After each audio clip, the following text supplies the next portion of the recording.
인생을 처음 사는 인생이 여러분, 안녕. 저도 인생을 살지만, 오늘 처음 살지만, 늘 어제보다 더 나은 내가 되려고 노력한답니다. 그래서 여러분들의 성장을 돕기 위해서 오늘도 이야기를 나눌 건데요. 오늘은 우리의 성격, 우리의 그중에 마음속에 있는 성격에 대한 이야기를 한번 해보려고 하니까요. 오늘도 집중해서 여러분이 들으시면 여러분 자신을 알고 더 나은 내가 되기 위해서 오늘 배움 하나 얻어가실 수 있을 겁니다. 자, 한번 들어가 볼까요? 자, 두 번째 파트 들어갑니다. 두 번째 파트도 기대되시죠? 성격 심리학의 이해와 활용입니다.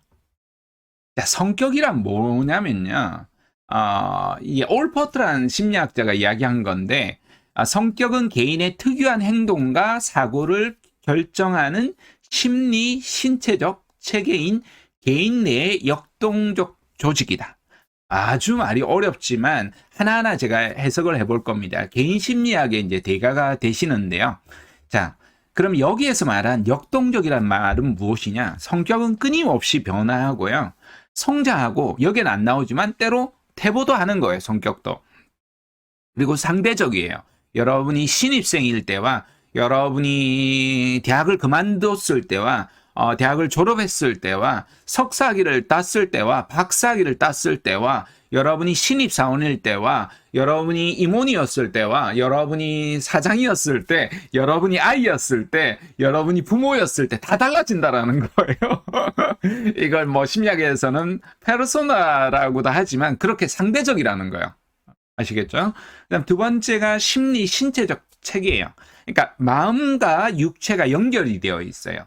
어느 한쪽이 무너지면 처음에는 괜찮지만 반드시 밸런스가 깨어지게 되어 있어요. 그래서 마음이 흔들리면 육체를 바로 잡으셔야 되고, 육체가 흐트러져 있으면 반드시 마음을 바로 잡으려고 하는 훈련들을 해 나가는 것이 굉장히 중요하고 연결이 되어 있다. 이렇게 보시면 됩니다. 세 번째가 성격이라는 것이 굉장히 구체적이고 실제적인 행동을 지시하고 결정을 하는데 영향을 미친다는 겁니다. 네 번째가 굉장히 독특한 특유한 행동과 사고를 하는데요. 한 개인이 행동하고 사고하는 것은 오랫동안 이제 경험, 학습, 어떤 사회의 어떤 이런 역동적으로 엮여져서 일어나는 거기 때문에 지구상에 단 한 명밖에 없다는 겁니다. 정철상이라는 이름이 특이해서 동명이 이름 많지는 않지만 있거든요. 그럴 수 없다라는 거예요. 성격은. 그러니까 수도 없이 모두가 다 다르고 역사상에서도 단 한 명도 똑같지 않다라는 거예요. 근데 여기에 이제 문제가 조금 있어요. 그러다 보니까 공부하기가 좀 어려운 거예요. 왜냐하면 연구라는 것은 어떤 특정한 이런 비슷한 부류들 범주화라고 하거든요. 카테고리를 이렇게 범주화해 놓고 동물과 인간과 포유류와 식물과 예를 들자면 그렇게 이제 우리가 분류하듯이 분류를 해야지 이제 배울 수가 있는데 인간이 모두 다 다르다. 이러니까 이제 배울 게 너무 광범위한 거예요. 그 모든 개별 존재를 다 우리가 배울 수는 없잖아요. 그래서 이제 나온 것이 심리 유형 검사들이에요. 자, 그 전에 우리 하나 이야기 더 해볼게요. 왕들은 자연사, 그냥 수명이 다해서 죽는 걸 제외하고요. 누구에게 가장 죽임을 많이 당했을까요? 여러분이 한번 생각해 보세요. 전쟁 중에 가장 많이 죽었을 것 같습니까?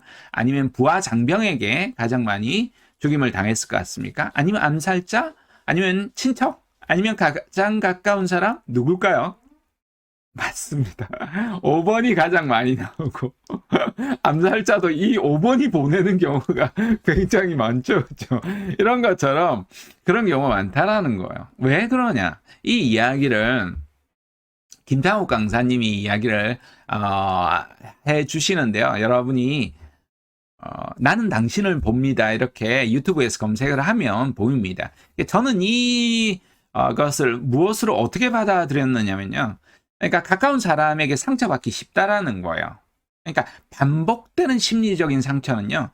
대부분 상대의 어떤 심리 유형적 특성 때문에 이제 부딪히는 경우가 있다는 거예요. 내 심리적 유형과. 그러니까 패턴이 있어요. 그러니까 무작정 이렇게 부딪히면 어렵죠, 사실은. 그랬을 때는 상대하기가 너무너무 어려운데 대부분의 경우에는 특정한 상황에 특정한 패턴으로 움직이는 경우가 되게 많아요.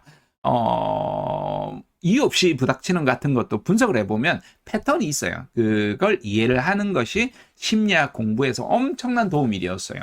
그러면 다툼이 없어지느냐? 그렇진 않아요. 대신 다툴 때 막 끝낼 것처럼 이제 다투는 것이 아니라 굉장히 다툼의 크기가 낮아져요. 그 다음에 빈도수, 다툼을 하는 횟수가 10번에 8번이 있었다면 10번에 한두 번이 되는 거예요. 이게 얼마나 크게 삶의 질을 바꾸는지 몰라요. 여러분, 가족 간의 관계에서도, 친구 간의 관계에서도. 그러니까 우리가 심리 공부를 해야 된다는 겁니다. 심리학자 하면 가장 먼저 떠오르는 심리학자, 여러분 누굽니까? 네, 맞습니다. 프로이트라는 심리학자가 가장 먼저 떠오를 겁니다. 프로이트의 천재성은요, 한 개인을 보면서 내담자의 문제를 보면서 자기를 들여다보고 인류 전체를 꿰뚫어보는 통찰력이 있는 사람입니다. 자, 프로이트와 동시대에 살아갔던 융이라는 심리학자가 있습니다. 프로이트에게는 19살이 어린 사실 조카뻘의 제자와 같은 존재지만 사실은 제자가 아닙니다. 엄밀하게 이야기하면. 어리지만 천재입니다. 융은. 굉장히 날카로운 예지력이 있는 분이셨는데요. 근데 이 융이 이제 프로이트의 굉장히 이론적 결함들을 굉장히 많이 메꿔줍니다. 논리적으로. 근데 결정적으로 이제 두 사람이 헤어지게 되고 융은 이제 떠나게 되는데 자기만의 이론이 없는 거예요.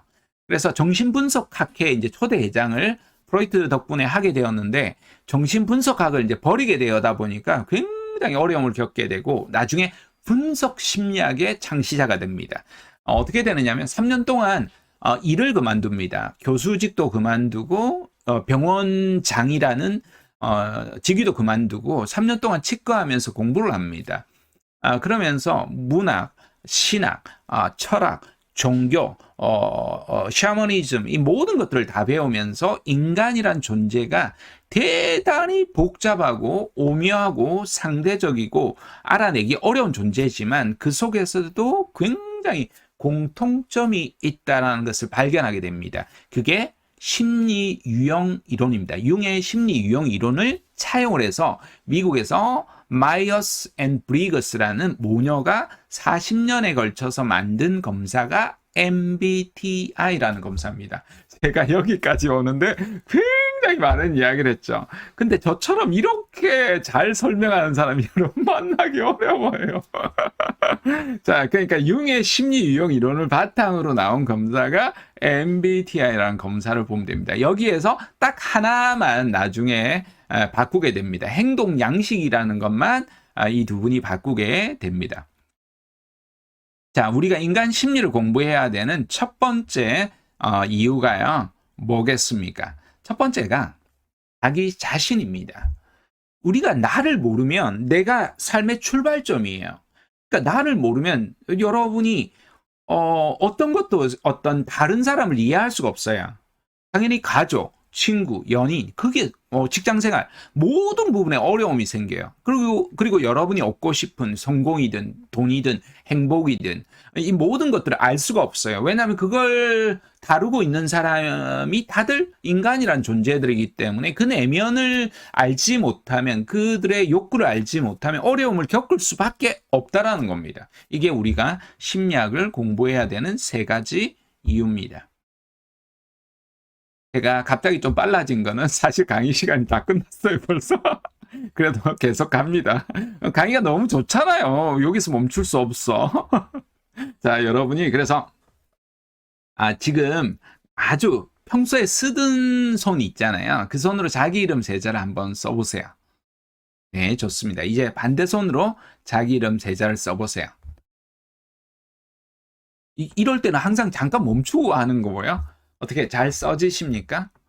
반대손으로 쓰니까 잘 안 써지죠. 어색하죠. 느리죠. 답답하죠. 불편하죠. 그죠? 우리가 반대 성향으로 살아가면 이런 식으로 어색하고 느리고 답답하고 불편할 수 있다는 겁니다. 우리가 손이야 그렇게 어디가 내가 오른손잡이인지 왼손잡이인지 알 수 있지만 타고난 심리적 자신의 성향을 잘 모르고 반대 성향이라고 생각하면 우리가 반대손으로 쓴 것처럼 느리고 어색하고 답답하고 불편한 삶을 살아갈 수 있다는 겁니다. 자기의 능력을 표출하기 어려울 수 있다는 겁니다. 그것이 우리가 심리 공부를 해야 되는 이유인데요. 이야, 이게 느린 줄 알고 쫙 봤더니 딱 맞게 맞춰놨네요. 그러면 여기 조금 더 설명을 할게요. 여기 이제 좋아하는 과일하고 제가 스포츠를 이야기했는데요. 여러분이 좋아하는 과일이 다 다르잖아요. 크기도 다르고, 뭐, 그게 딸기든, 수박이 이제 채소 부류지만 과일처럼 우리가 다루니까 수박이든, 망고든, 다 마찬가지죠. 그죠? 사과든. 근데 내가 좋아하는 배여도, 그죠? 예, 배가 항상 맛있는 게 아니잖아요. 복숭아가 항상 맛있는 게 아니잖아요. 이게 어디서 나왔느냐에 따라서 맛과 빛깔과 향기와 당도가 다 다른 거거든요. 프랑스 와인들이 그런 식으로 막 와인값이 차이가 나듯이 사람마다 그렇게 빛과 향기와 색깔들이 다 다르다라는 거예요. 그게 이제 바람에 의해서 기온에 의해서 농부의 정성에 의해서 풍토에 따라서 굉장히 다를 수 있다. 사람마다 하지만 그 나름대로의 색깔이 있다. 이렇게 볼 수 있겠죠. 좋아하는 스포츠도 서로 다 다르잖아요. 내가 좋아하는 스포츠, 내가 좋아하는 영화 장르, 내가 좋아하는 음악 장르, 내가 좋아하는 종교, 내가 믿는 믿음, 이런 것들이 가치와 신념이 다 다를 수 있는 거예요. 근데 우리는 다르면 틀렸어. 이렇게 손가락질을 너무나 쉽게 하고 넌 그것도 모르니? 이런 식으로 뭔가 뭐든지 당연한 것처럼 TV 시청 프로그램 시청률 높은 거 보면 안 봤으면 왜 그딴 것도 죄송합니다. 그런 것도 안 봤느냐고 이렇게 폄하하는 경우도 있어서요. 그렇지 않다라는 거예요. 그러니까 우리가 이렇게 자신을 알아가는 것이 중요하다. 이렇게 말씀을 드립니다. 오늘 강의 알차게 잘 준비해서 기대가 확 되시죠. 항상 그래도 조금 아쉽다, 궁금하다 이런 것들이 있으시면 언제든지 저한테 개별적으로 이메일로 문의 주시고 또 유튜브로나 블로그로도 문의 주셔도 제가 성심성의껏 다 답변을 드리도록 하겠습니다. 오늘도 여러분 마음의 성장이 일어나는 하루 되시기 바라고요. MBTI 검사 다 보시고 나서 2부 해석 강의에서 뵙도록 하겠습니다. 오늘도 수고 많으셨습니다. 인생을 처음 사는 인생이 여러분 성장해 나가시길 응원해 나가면서 모두 안녕.